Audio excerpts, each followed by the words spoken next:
walking with it.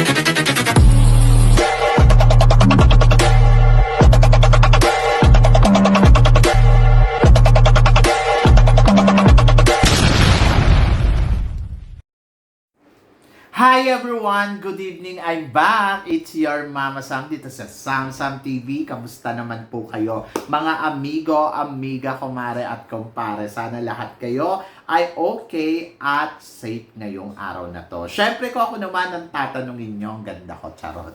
So yun, so kararating ko lang galing trabaho. Medyo pagod ang lola ninyo dahil sa sobrang dami ng ginawa natin ngayon. At ayun nga, malapit na yung examination ng mga bata at malapit na kami magbakasyon. Ang saya lang. Anyway, so pag-usapan natin ngayon kung ano nga ba ang kaganapan dito sa Miss Cosmo. Bakit nga ba nag-iba ng roommate? So, doon sa mga nagtatanong, wala namang pong problema kay Thailand at saka kay Miss Philippines. Ito po ay sinadya po ng organization ng Miss Cosmo na pagpalit-palitin yung mga kandidata pagdating doon sa another places, di ba? Kasi parang lumipat na sila ng venue. So, medyo nakakaloka kasi kung iisipin mo, paano yun, sanay na silang magkasama doon sa room, tapos biglang pagdating dito, iba na. Parang feeling ko temporary lang. Kasi nga, di ba, parang doon sila mag-i-stay ng ilang araw. Tapos parang feeling ko babalik din sila doon sa place na kung saan sila nagmula. Charot. So yun, so medyo nakakaloka kung iisipin mo. But masaya kasi at least si New Zealand na ang roommate naman niya dito. So ako para sa akin, opportunity din to na para magkaroon ng closeness yung mga kandidata katulad ni Philippines at saka ni New Zealand. Di ba? Parehas kasi silang may dugong Pinoy. At dito, magkakaroon sila ng chance na magkaroon ng bonding together dahil roommate nga sila. So, magkakaroon sila ng chance na maging friends. So, di ba? So, yun. At nakakatuwa.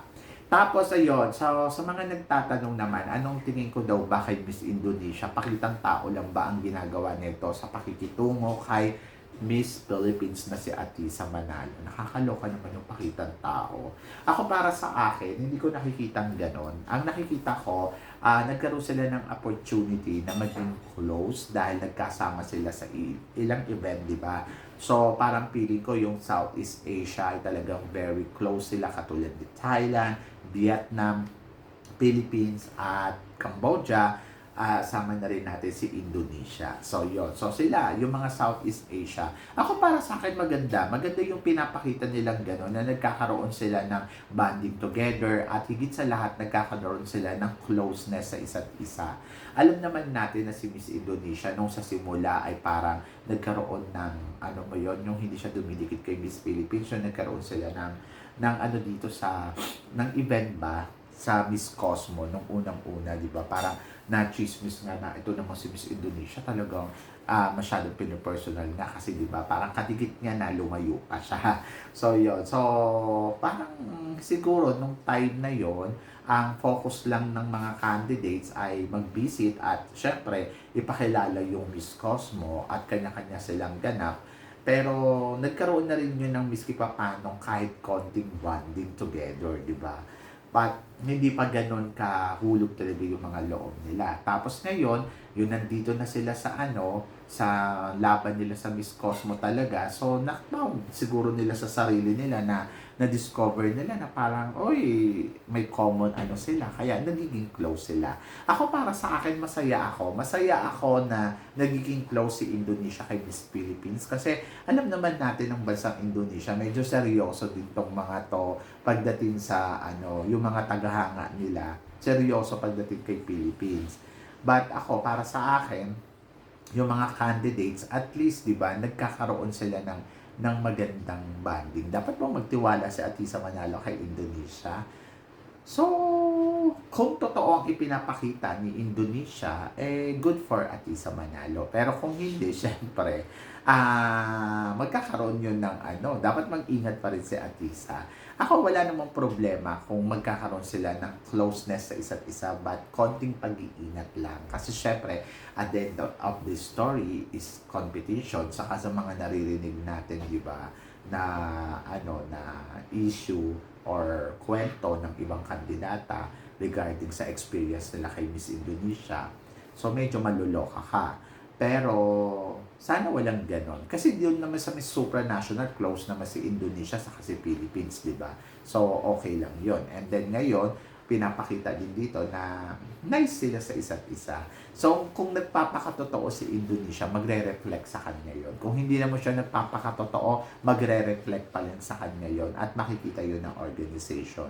Tama lang yung ginawa ni Atisa Manalo na okay, bonding with the other candidates at ipakita ni Atisa Manalo na talagang okay siya sa grupo ng mga Southeast Asia. And then, doon naman sa ibang candidates katulad ng mga Latin, siguro mas maganda lahat silang mga kandidata ay may closeness sa isa't isa. Bongga yun, di ba? Para mas eksena, mas nakakatuwa, mas panalo. So, malakas pa ang laban nila sa top 5. Si Philippines, alam ko malakas siya para sa top 5 kasi actually yung for semifinals, automatic pasok na si Philippines doon, di ba? So, hindi na natin problema yon. Ang problema na lang natin yung top 5. So, sa top 5, parang feeling ko naman, makakarating si Atisa Manalo at kaya naman niya yon. So, doon sa top 2, depende na lang yan kay Atisa. Siyempre, kung nakatakda si Atisa maging Miss Cosmo, mangyayari yon. At magiging madali para kay Atisa ang pagtungtong niya sa top 2. Pero kung hindi para sa kanya to, syempre, hindi mangyayari yon. But i-wish na lang natin na sana para kay Atisa ang corona ng Miss Cosmo. Sa ngayon, nakikita ko naman, okay naman yung mga ganap ni Atisa at naibibigay naman niya ng maigi, na di-deliver naman niya yung mga dapat niyang i-deliver talaga na galawan dito sa Miss Cosmo. Kita naman natin talagang ang ganda-ganda pa rin ng Atisa Manalo talaga. Kahit araw-araw silang magkaroon ng activity, talaga lumulutang talaga ang beauty ng lola mo. So, wala tayong dapat ikabahala. So, doon naman sa ibang kandidata, I think sa Southeast Asia, ang malakas pa rin ay si Vietnam. Nakikita ko pa rin si Vietnam na isa to sa mga pwedeng makarating sa dulo ng competition. Iba din ang laro ni Vietnam. Sobrang ganda naman din kasi talaga. Diba? Nakakaloka. So yun, silang dalawa ni Atisa Manalo ang nakikita ko na isa sa kanila ay pwede talaga maiwan sa last two standing.